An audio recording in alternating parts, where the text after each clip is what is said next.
Selamat datang kembali di channel ini. Saat ini market kripto sedang mendingin setelah rally besar di periode sebelumnya. Penurunan ini memicu banyak pertanyaan. Apakah ini sinyal panik atau peluang masuk yang ideal? Konsep buy the dip terdengar sederhana, tetapi membutuhkan pendekatan berbasis data dan strategi agar tidak berubah menjadi keputusan yang merugikan. Dalam video ini, kita akan membahas cara mengidentifikasi pullback yang sehat di market, teknik masuk bertahap yang efisien, pengelolaan risiko saat kondisi market bergejolak, serta pola pemulihan yang layak dijadikan acuan. Bagi kamu yang baru ingin memulai, jangan lupa, kamu juga bisa mendaftar Binance melalui link di deskripsi video untuk mendapatkan cashback trading fee, sehingga aktivitas di market bisa dimulai dengan biaya lebih efisien. Mari kita mulai dari dasarnya. Apa itu market pullback? 1. Market pullback adalah penurunan sementara di market setelah kenaikan yang signifikan. 2. Pullback tidak selalu berarti arah market telah berubah menjadi bearish. 3. Pullback lebih mirip jeda pergerakan alami dalam market yang sehat. 4. Struktur tren besar seperti higher low pada market sering tetap bertahan saat pullback masih tergolong wajar. Memahami ini penting agar kamu bisa membedakan antara pergerakan sementara di market dan perubahan tren besar yang sesungguhnya. Tips 1. Bedakan pullback sehat versus trap di market. Pullback yang sehat biasanya terjadi setelah market naik 20-40% atau lebih.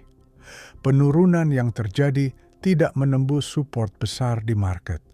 Volume kadang menurun saat harga turun di market.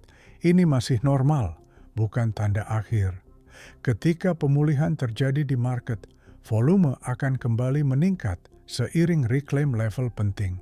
Faktor fundamental yang mendukung market seperti adopsi, perkembangan produk, dan likuiditas institusi masih menunjukkan kekuatan. Sentimen negatif di market saat pullback justru bisa menjadi peluang selama struktur teknikal masih terjaga. Kamu tidak hanya membeli saat harga turun, tetapi masuk saat market memberi jeda dalam struktur yang masih sehat.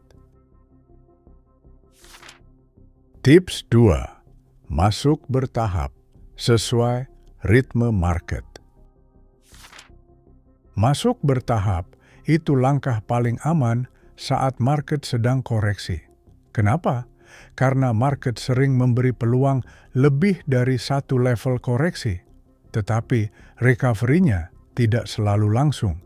Jika kamu punya modal investasi, membaginya ke 3-4 tahap membuat kamu tetap fleksibel mengikuti dinamika market dan punya cadangan jika terjadi penurunan lanjutan di market. Contoh langkah, 30% modal masuk saat market menyentuh support utama. 30% berikutnya jika market turun lagi lebih dalam. 20% untuk konfirmasi recovery setelah market reclaim level penting. 20% sisanya sebagai penguatan posisi saat market pulih dan menunjukkan momentum kembali. Metode ini membuat rata-rata entry kamu lebih stabil saat market bergerak tidak terduga. Tips 3. Risiko di market harus punya batas. Mengelola risk di market bukan hanya tentang menghitung modal, tetapi menghitung seberapa jauh market bisa turun sebelum kamu merasa tidak nyaman memegang asetnya. Batas penurunan ideal setiap investor beda, tetapi membuat batas toleransi 10-15% dari rata-rata entry itu prinsip dasar yang sering digunakan untuk bertahan di market volatile. Poin penting, gunakan modal yang memang disiapkan untuk market berisiko tinggi. Jangan pakai modal yang kamu butuh dalam waktu dekat untuk kebutuhan harian atau mendesak. Jangan gunakan leverage tinggi saat market merah karena sangat sensitif pada perubahan harga cepat di market. Tetap memegang stablecoin juga bagian dari strategi. Tidak semua penurunan di market wajib kamu beli. Ketahanan di market itu bukan tentang berani, tapi tentang kesiapan dan aturan. Tips 4.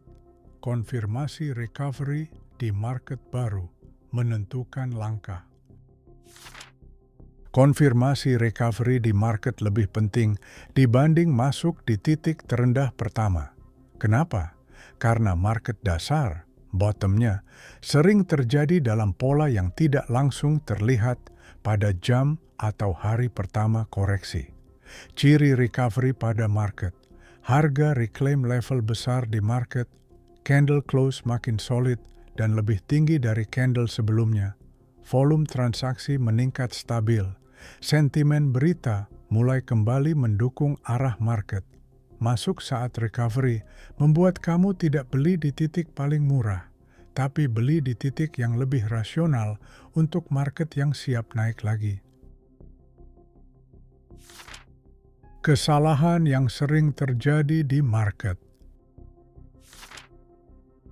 1. Masuk sekaligus tanpa memperhatikan kondisi market lanjutan. 2. Memakai leverage tinggi di market volatil. 3. Tidak mengecek struktur higher low di market besar. 4. Menggunakan modal yang kamu butuhkan dalam waktu dekat.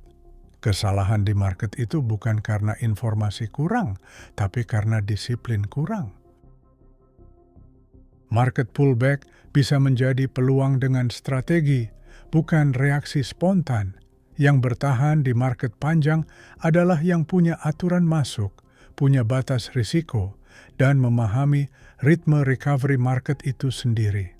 Untuk kamu yang ingin mulai trading dengan biaya lebih efisien, kamu bisa daftar Binance lewat link di deskripsi video, dapat cashback trading fee, dan mulai masuk market dengan biaya lebih hemat. Terima kasih sudah menonton. Sampai ketemu lagi.